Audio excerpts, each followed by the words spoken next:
L'écrou suffocant, parallèle asie-américain révélait une influence insidieuse. Analyse des racines du nationalisme moderne, la récente diffusion d'une vidéo controversée mettant en lumière un nouvel ouvrage de Joanne Chapoutot soulève des questions fondamentales sur l'histoire et les influences du nationalisme. Cette publication, couplée à l'activité d'un média indépendant tel que Blast, dénonce une prise de conscience croissante quant à l'examen critique des modèles idéologiques et des pratiques juridiques.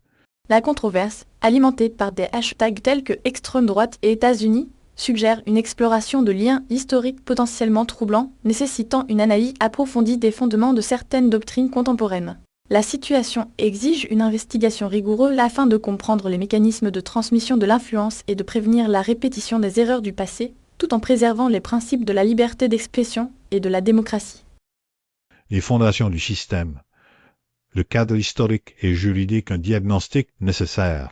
Comprendre les sources d'inspiration, le débat actuel s'inscrit dans un contexte historique complexe, marqué par l'étude des relations entre les États-Unis et l'Allemagne nazie durant la période précédant et pendant la Seconde Guerre mondiale.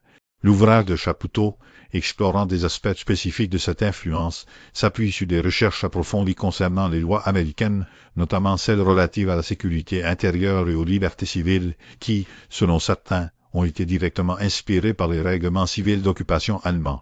Cette exploration, combinée à l'activité du média Blast, qui se consacre à la lutte contre la corruption et à la défense de la démocratie, met en lumière une nécessité cruciale d'analyser les RC réglementations civiles d'occupation et leur impact sur les systèmes juridiques modernes.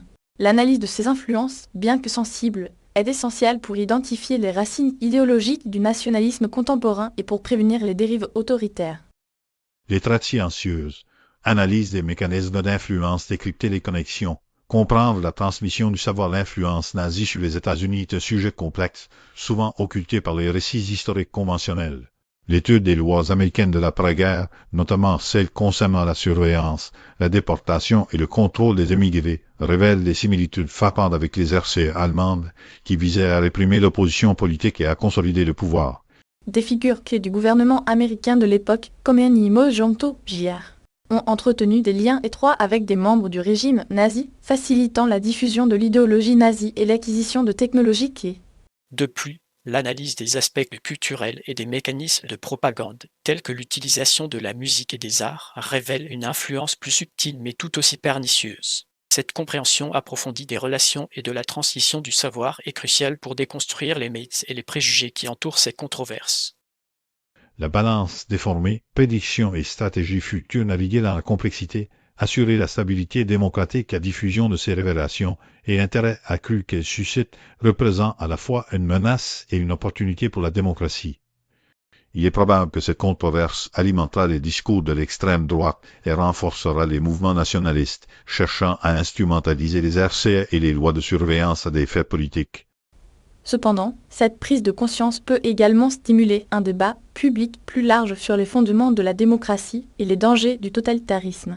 Les stratégies futures doivent se concentrer sur une éducation civique rigoureuse, l'implication des citoyens dans le contrôle des pouvoirs et la promotion d'une culture de la tolérance et du pluralisme. Il est impératif de renforcer les mécanismes de protection des libertés civiles et de lutter contre la désinformation afin de prévenir les dérives autoritaires et de préserver les valeurs fondamentales de la société démocratique.